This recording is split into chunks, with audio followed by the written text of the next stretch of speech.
Hello friends, नमस्कार। आज हम भागवत कथा में भागवत का 8वां भाग सुनेंगे, जो कि इस प्रकार है। भागवत कथा श्री कृष्ण की लीलाओं से भरी कथा। भागवत कथा आइए सुनते हैं हम। उनके बदन कितना बढ़िया है, उनकी आँखें कितना बढ़िया हैं, उनका चलना कितना बढ़िया, उनका मुस्कुराना कितना बढ़िया। आहा, क्या कहें। मधुराधिपतेरखिलं मधुरं। उस मधुराधिपति को प्रणाम। 9 श्लोक हैं। गोपियाँ युगल गीत गाती हैं। धीरे धीरे मेरे गोविंद अब 10 साल के हो गए, गाय चराने गए। एक और राक्षस आया जिसका नाम है अरिष्टासुर। अरिष्टासुर बैल के रूप में आया था। दीदी को जा रही है महाकाय मेरे गोविंद ने अरिष्टासुर का भी उद्धार किया। 11 साल के हो गए मेरे भगवान वैसे लीला करते, गैया चराते, गाय चराने वन में गए। 2 राक्षस आए, केसी और व्योमासुर। मेरे प्रभु ने केसी और व्योमासुर का भी उद्धार किया। नारद जी आकर के प्रभु कृष्ण से स्तुति करते हैं, प्रभु अब इसका पापी कंस का उद्धार करो, आप इसका उद्धार करो प्रभु, इसके पाप का घड़ा भर चुका है। जब नारद जी ने प्रार्थना किया, भगवान कंस के मन में जाकर के विराजमान हो गए। अभी तक कंस राक्षसों को भेज रहा है, आज कंस ने अक्रूर जी को बुलाया। अक्रूर जी आए, कंस ने कहा अक्रूर तुम जाओ वृंदावन, और वृंदावन में नंद जी के यहाँ जो दोनों बेटे हैं कृष्ण और बलराम, मुझे सूचना मिल चुकी है, वो वसुदेव के बेटे हैं, मेरे साथ धोखा हुआ। मैंने बहुत सारे राक्षसों को भेजा लेकिन सब मर गए, पता नहीं क्या बात थी। मैं एक बहुत बड़ा मेला लगवाऊंगा, तुम वसुदेव के भी खास हो, नंद के भी अभिन्न हो, और हमारे परम हितैषी हो, इसलिए तुम जाओ और मेला दिखाने के बहाने लेकर के आओ। मैं यहाँ एक बहुत बड़ा मेला लगवाने जा रहा हूँ, यहाँ एक नीति भी है।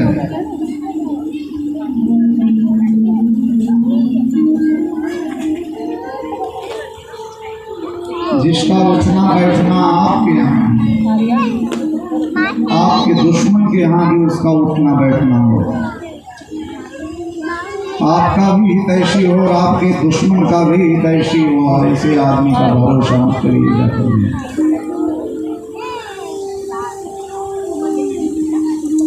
कंस ने राजनीति खेला, बोला जाओ अक्रूर और दोनों को ले आओ, नहीं पटक देंगे, मर जाएंगे, खेला खत्म हो जाएगा। अक्रूर जी बहुत सज्जन आदमी थे। अक्रूर जी डर गए, अगर मैं नहीं गया तो ये पापी मुझे मारेगा, चलो इसी बहाने भगवान का दर्शन होगा। मैंने सुना है कि वो परमात्मा है, मैंने इस जन्म में तो कोई पुण्य किया नहीं था, जरूर पिछले जन्म में कोई पुण्य मैंने किया रहा होगा, जो आज मैं भगवान का दर्शन करूँगा। यही सब सोचते सोचते अक्रूर जी महाराज वृंदावन में पहुँचे। शाम के समय गौशाला के अंदर में कृष्ण और बलराम जी से मुलाकात हुई। कृष्ण और बलराम जी ने अक्रूर जी का बहुत स्वागत किया, ले गए अंदर ले जाकर के बड़ा आतिथ्य सत्कार हुआ। कृष्ण और बलराम अतिथि की सेवा करनी चाहिए ना। जब भोजन कर करके अक्रूर जी लेट गए तो कृष्ण और बलराम उनका पैर दबा रहे हैं, स्वागत कर रहे हैं। हमारे यहाँ कोई अतिथि आवे, कोई बड़ा आदरणीय सम्माननीय, उसका स्वागत करना चाहिए। अक्रूर जी काका लगते हैं। अक्रूर जी ने प्रस्ताव रखा नंद जी से, मैं कृष्ण और बलराम को मेला दिखाने के लिए ले जाने आया हूँ, बहुत बड़ा मेला लग रहा है। यशोदा रोने लगी, मैं अपने कृष्ण और अपने ताऊ को अपनी आंखों से दूर नहीं जाने दूंगी। कृष्ण और ताऊ में चल गए, भगवान तो सब लीला जान ही रहे हैं। भगवान बोले मैया तुम मुझे कहीं नहीं आने देती, कभी नहीं जाने देती। मैया नहीं मैया हम मेला देखने जाएंगे, मेला देखने जाएंगे। 11 वर्ष 55 दिन के हो गए हैं मेरे कृष्ण प्रभु। नवरात्र में आएंगी ना, इसलिए नवरात्रि चल आएंगे।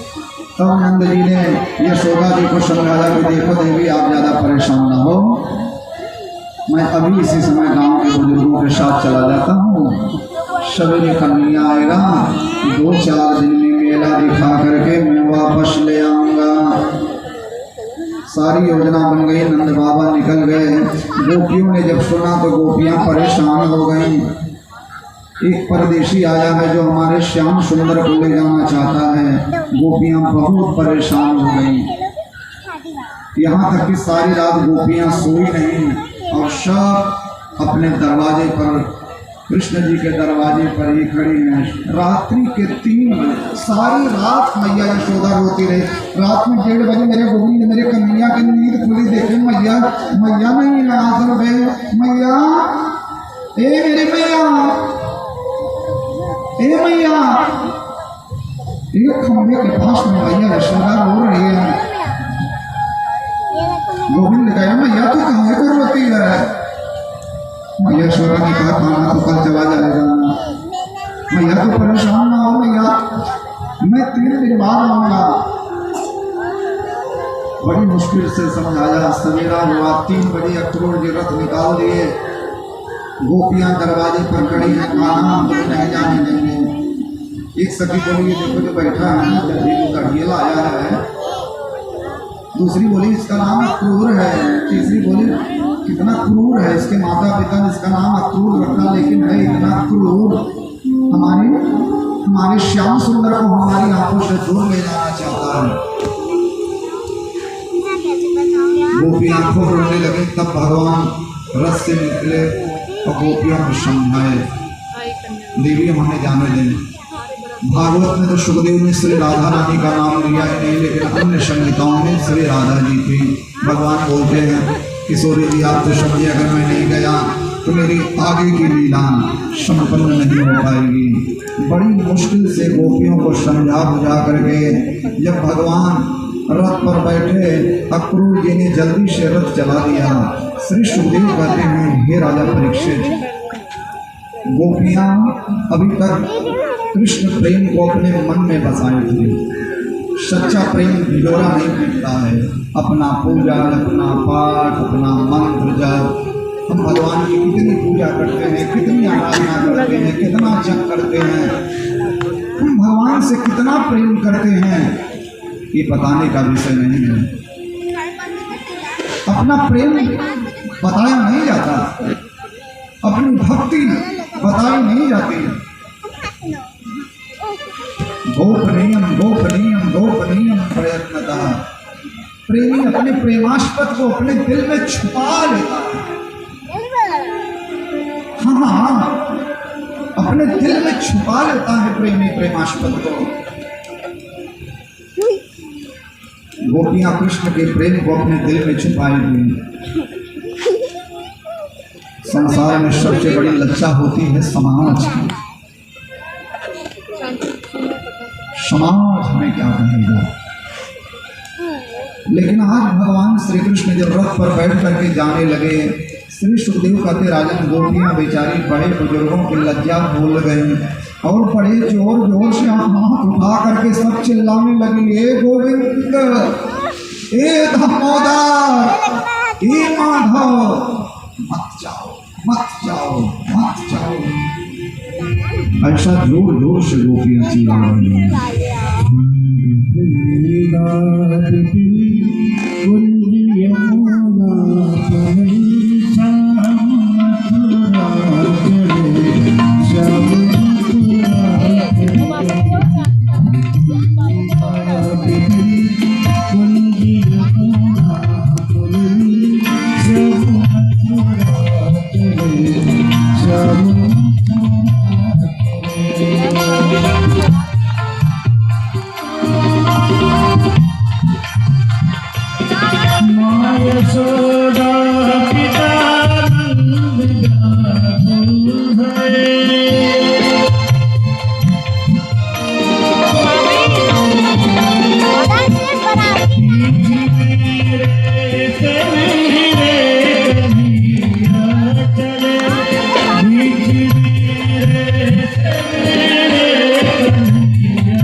गोपियां बेचारी पीछे पीछे दौड़ने लगी।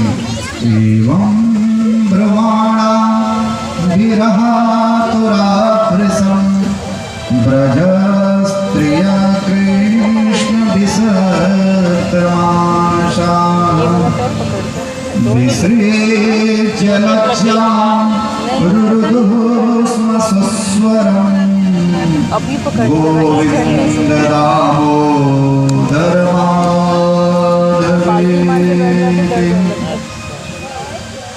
गोपियां रथ के पीछे पीछे हाथ उठा करके दौड़ने लगी।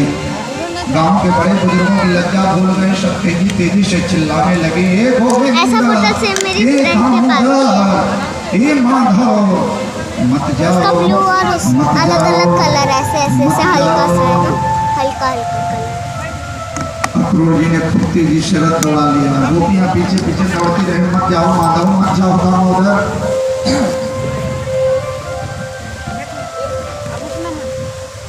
जब तक पैरों में ताकत रही गोपियां दौड़ती रही।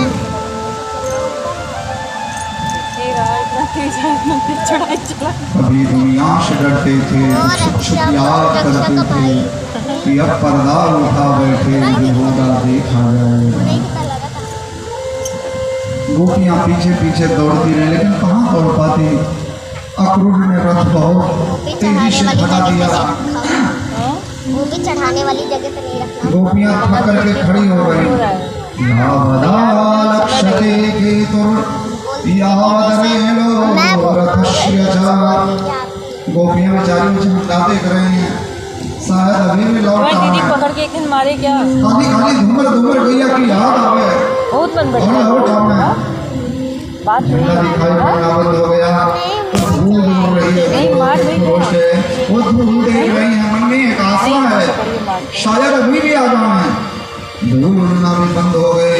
घोड़ों के टापों की आवाज सुन रहे हैं, आवाज भी सुनाई पड़ना बंद हो गए। तब निराशा निवृत्तुर गोविंद विनिर्वर्तने विशोकाहनिर्युर गायन्त प्रियचेष्टितम्। गोपियां उदास होकर के वापस लौट आए। कहा गोविंद, अगर मुझसे दूर रहने में ही खुश हो तो जाओ, कहना जाओ, जाओ गोविंद, सारी जिंदगी तुम्हारी याद करेंगे, लेकिन अब तुम्हारे रास्ते में कभी। और उस दिन से गोपियां श्री सुखदेव कहते हैं, हे राजा परीक्षित, गोपियां माखन बेचने नहीं गए। गोकुल से वृंदावन से मथुरा की दूरी 20 मिनट की है। गोपियां उस दिन से माखन बेचने नहीं गई। चलो बांट ले अपने गम की सजाए, न तुम याद आओ न हम याद आए। सभी ने लगाया है चेहरे पे चेहरा, किसे याद रखे किसे भूल जाए। गोपियां रोते हुए उदास होकर दिल होता है, लेकिन गोपियों का रोना, गांव वालों का रोना, भैया यशोदा का रोना, गोपियों का पीछे पीछे इस तरीके से दौड़ना, हे गोविंद हे दामोदर हे माधव रुक जाओ, ये सब देख करके अक्रूर जी बहुत सज्जन आदमी थे, परेशान हो गए, भारी भूल हो गई इससे, मुझसे बहुत बड़ी गलती हो गई। अरे क्या करता था, मुझे मार डालता, मुझे नहीं आना चाहिए था। अरे मैंने अपने जीवन में वो पाप किया है,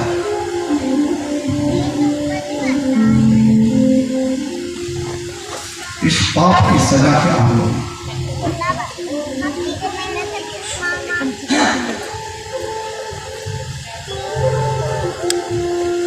क्या होगी इस पाप? मुझे नरक होगा, नरक। सज्जन आदमी के अंदर अंदर परेशान हो गए। एक बात बताया, आपके दिल में जो पीड़ा होगी, जो आत्मा में पीड़ा होगी, कोई दुनिया में नहीं समझेगा। आपके आत्मा और आपका दिल का दर्द कोई समझ नहीं पड़ेगा, अगर कोई समझेगा तो केवल भगवान, क्योंकि आत्मा के अंदर एक परमात्मा है। गोविंद पीड़ा समझ गए अक्रूर जी की, रथ चलाते समय अक्रूर जी परेशान है, बेचैन है, वह समझ गए। कहा ये कहा सुबह में जल्दी हम लोग निकल गए थे, 3 बजे, सामने यमुना नदी है, स्नान कर लो काका, फिर आगे बढ़ते हैं। श्री सुखदेव कहते राजन अक्रूर जी जब यमुना नदी में गए और डुबकी लगाए, विराट कृष्ण का दर्शन पाने के लिए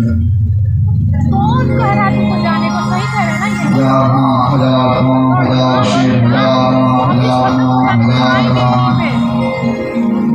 ऐसे विराट रूपधारी कृष्ण को देख करके अक्रूर चौंक गए। अरे हाँ, उधर रथ पर बैठे कि पानी के अंदर में कैसे? अक्रूर जी बाहर निकले, जब बाहर देखे तो कृष्ण और रथ पर बैठे। अक्रूर जी फिर डुबकी लगाए, पानी के अंदर में विराट रूप में दिखाई पड़े,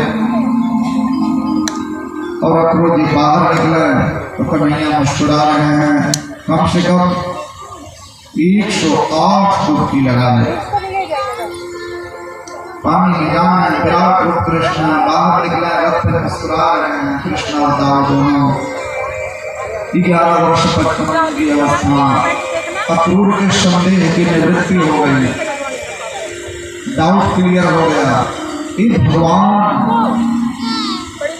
पंचेन का पावर बांका नहीं करता होगा, एकदम स्वस्थ हो गए। अक्रूर जी स्नान करके आए, जब तक बैठे भगवान बोले काका पानी के अंदर में कुछ देखे थे क्या? बड़े परेशान लग रहे थे। अक्रूर जी तो जान गए कि ये भगवान है, बोले गोविंद सब तुम्हारे माना है।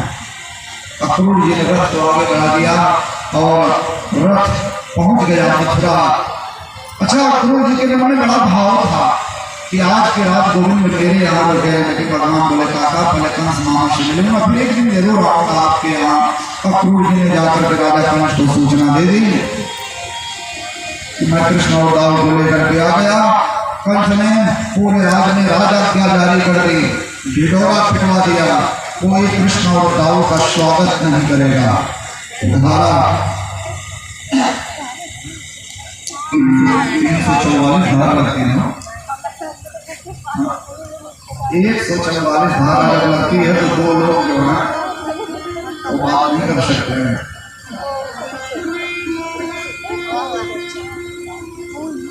धारा 144 लगवा दिया, कोई कृष्ण का स्वागत नहीं करेगा। लेकिन श्री सुखदेव कहते हैं, हे राजा परीक्षित, मथुरावासी को वर्षों से आशा लगाए थे, जीवन में आशा करनी है, भगवान की आशा करो, संसार की आशा व्यर्थ है। मथुरा वाले तो इसी आशा में कभी रहे थे पापी अत्याचार, अरे हंसने नहीं दे रहा था कृष्ण को। मथुरा वाले इसी आशा में जी रहे थे भगवान आएंगे, एक दिन तार हार आएंगे और इस पापी के अत्याचार से हम सबको मुक्ति मिलेगी।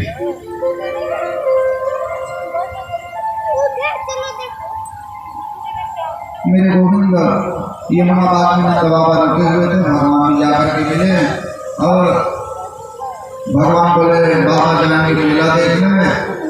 बलराम जी के साथ नंद बाबा ने मेला देखने के लिए भेज दिया। श्री सुखदेव बाबा राजन मेरे नन्हे से कन्हैया जब मेला देखने के लिए निकले, उन मथुरा की जितनी देवियां हैं सब बड़े तेजी से वो आ गए। दर्शतं स्फाटितं गगोपुरा द्वारं बृहत्तेन कपाटतोरणं ताम्रारकोष्ठं परिघातुरा सदा मोक्त्यानरण्यं परमोपशोभितम् प्रासादशिखरारूढां प्रेतुफुल्लमुखाम्बुजाः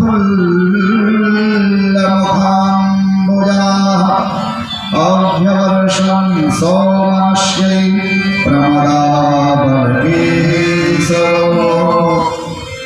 सभी मथुरा की देवियां अपने अपने छत पर चढ़ गई और फूल जो है सब भगवान के कले गुणों का बखान कर रही हैं। एक बोली वो जो सांवरे सांवरे हैं ना वही श्री कृष्ण हैं। एक बोले हाँ वो जो गोरे गोरे हैं वही दाऊ हैं। जितनी देवियां हैं सब अपने छत पर चढ़ गई। तब तक एक मथुरा की देवी मुकुट निकाल कर हरिमुन बनी पूतना को यही मारे। तब एक बोले हाँ सटकासुर को भी मारे, तृणावर्त को भी मारे, वत्सासुर को मारे, अघासुर को मारे, बकासुर को मारे। एक बोली हरिमुनि बहनी कालिया नाग की 101 पर्वत आता था यह किए। एक बोली जलती ना गोवर्धन पर्वत को भी यही उठाए। 7 कोस लंबे चौड़े गिरधार पर्वत को भी उठाने वाले यही हैं। तब तक कोई भी समूह हो एक हाथ में लव वही रहते हैं। वो कहें कि अरे बहनी ढेर पाशुर गधा को यही मारे थे। बलराम जी कहे एक गधा का मारे।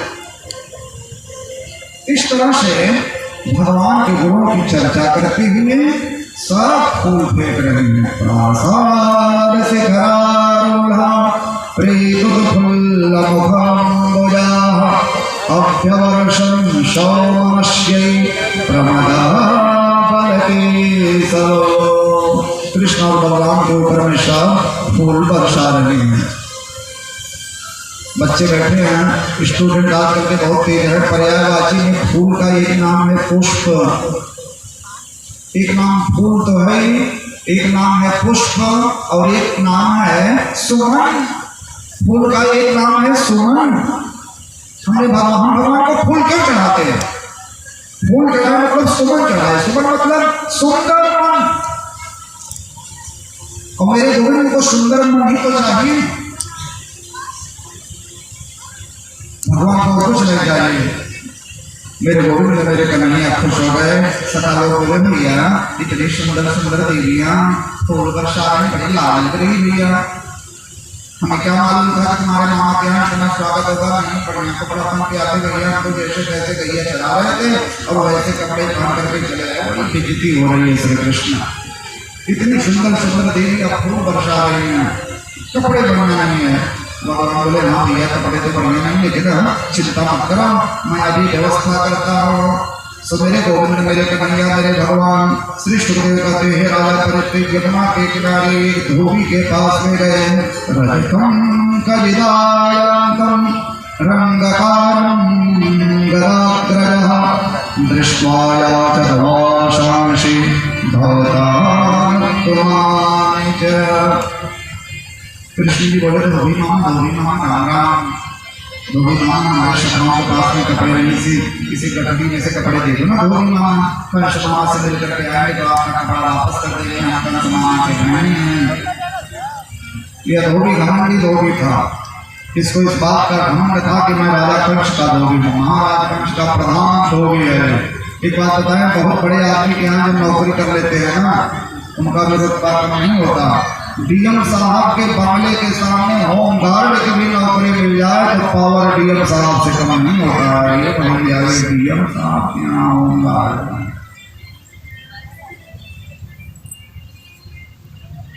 किसी बढ़िया नेता के साथ एक बार सेल्फी लेने का भी मौका मिल जाए तो पावर कम नहीं होता है। भैया नितिन गडकरी के साथ फोटो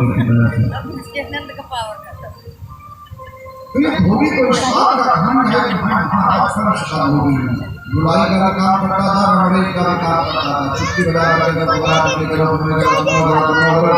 कोशिश धोबी बोला है बच्चे माँ ने इतने तमाचा छीटी हो गया, बनाया चले आए धोबी माना अपना चेहरा देखे हो फट जाओ बच्चे, वो नहीं इसको छीटा है। ईदृशाणि भासांसे नित्यं गिरिवनेचरा परिदत्त किमद्वृत्ता राजद्रव्याण्यभीषिता यावत् सुभाषाणेन प्रार्थं यदि जिजीविषा त्वं कथं तिलुक्तं पितृत्वं राजकुलानिवै।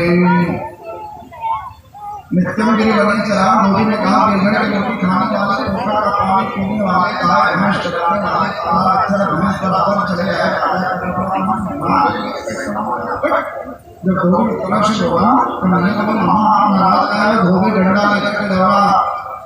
तुम लोग ऐसे नहीं मानोगे, जब धोबी डंडा लेकर के दौड़ा एक महीना से सता था पीठ का दर्द कन्या दिखा दे इसको पुतला वाला आगे पीछे जो हवा सब देख लेते।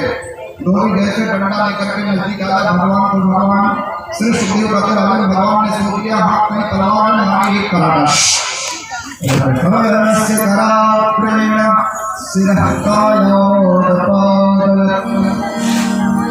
एक कराटा मारे धोबी का सिर कट के बड़ी दूर जा करके गिरा।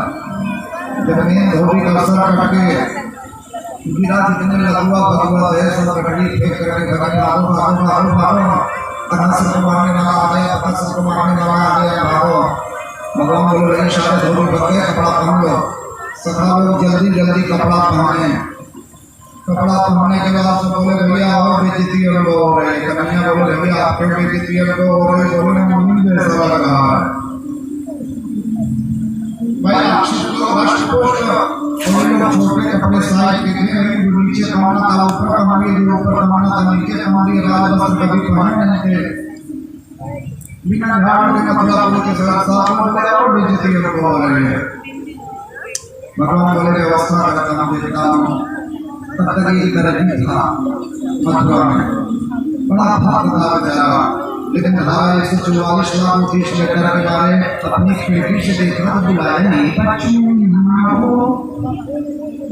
बड़े चुपके से बुलाया। स्पष्ट दर्जी था और सबके कपड़े फिट कर दिया। जिसको लॉन्ग चाहिए लॉन्ग, जिसको शॉर्ट चाहिए शॉर्ट, एकदम फिट फाट कर दिया। भगवान बोले दर्जी क्या दे दे तुम्हें? तो दर्जी ने देखा था ये धोबी की डोर का साथ, कुछ नहीं चाहिए, बस कृपा बनी रहा है। भगवान बोले जाओ कलयुग में माला हो जाओगे। तो देखिए इस कलयुग में इस महामारी में दर्जी लोगों की चल पड़े हैं। जितने का कपड़ा नहीं उससे ज्यादा की सिलाई बोली है। जय श्री कृष्ण। भगवान ने आशीर्वाद दिया कि वही राम अवतार का धोबी था जिसकी वजह से भगवती सीता को वाल्मीकि मुनि के यहाँ रहना पड़ा। माता जी कितने कष्ट सहे, कितने आदमी में समा गई, यही धोबी का प्रपंच था। आज राम जी जब कृष्ण के रूप में आए, इस धोबी का उद्धार किए। ये दर्जी भी राम अवतार का ही दर्जी था। प्रभु जब विश्वामित्र के साथ में गए थे, इसके मन में बड़ी तमन्ना थी कि मैं राम और लक्ष्मण को कपड़ा पहनाऊं।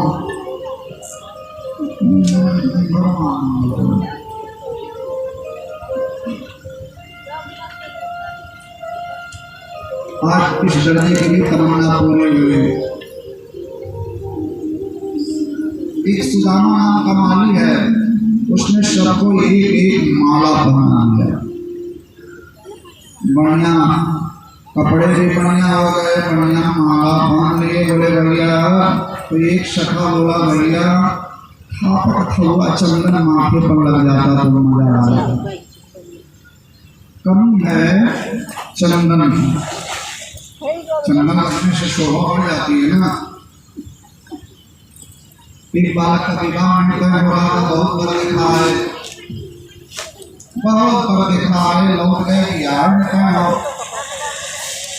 एक दिन और बड़ा देखा आने वाले थे, पिता ने कहा आपको तुम्हारी बात है दोनों फालतू बोल देते हो कि पिताजी पूरा समझाए बुझाए थे। एक बुलोरो भर करके देखवा है, पर देखा लोग जब आए बोले भाई बालक को बुलाया जाए।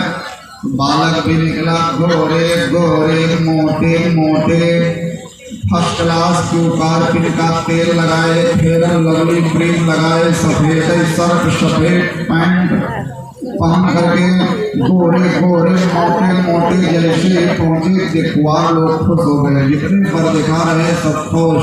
वाह भाई वाह, अरे वाह वाह, बहुत सुंदर बालक, बहुत सुंदर बालक, बहुत सुंदर बालक, बहुत सुंदर, वाह भाई वाह, बड़ा सुंदर बालक।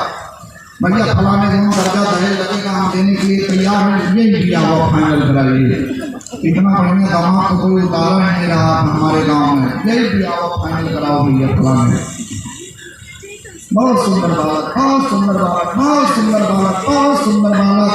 जब देखवान लोग को पठान किए तो बालक से रहा नहीं गया। पिताजी ने मना किया था, जब कहे बहुत सुंदर कहे अवई कहा देखा गया। जब चंदन मंडन लगाई गई तब देखा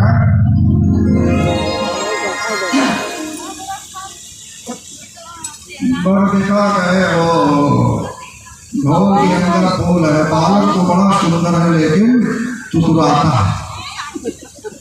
चंदन मंडन के चक्कर में विवाह करने से आज सखाएं गोविंद से कहा भैया चंदन लग जाता था, पतुआ माथे पर तो मजा आ जाता।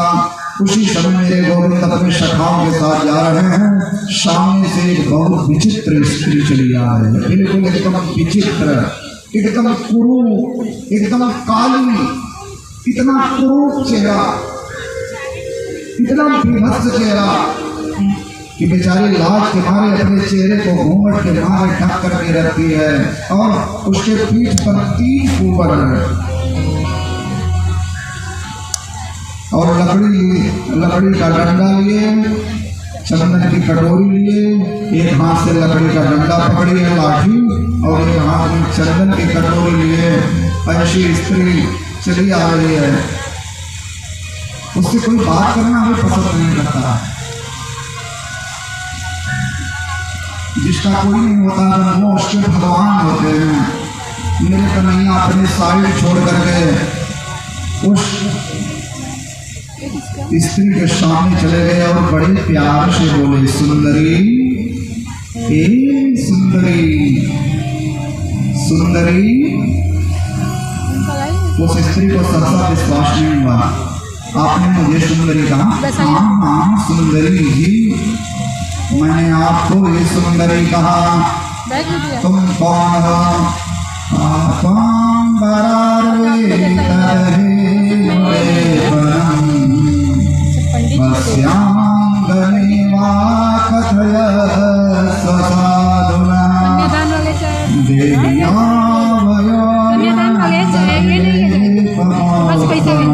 सब बोले जाएंगे।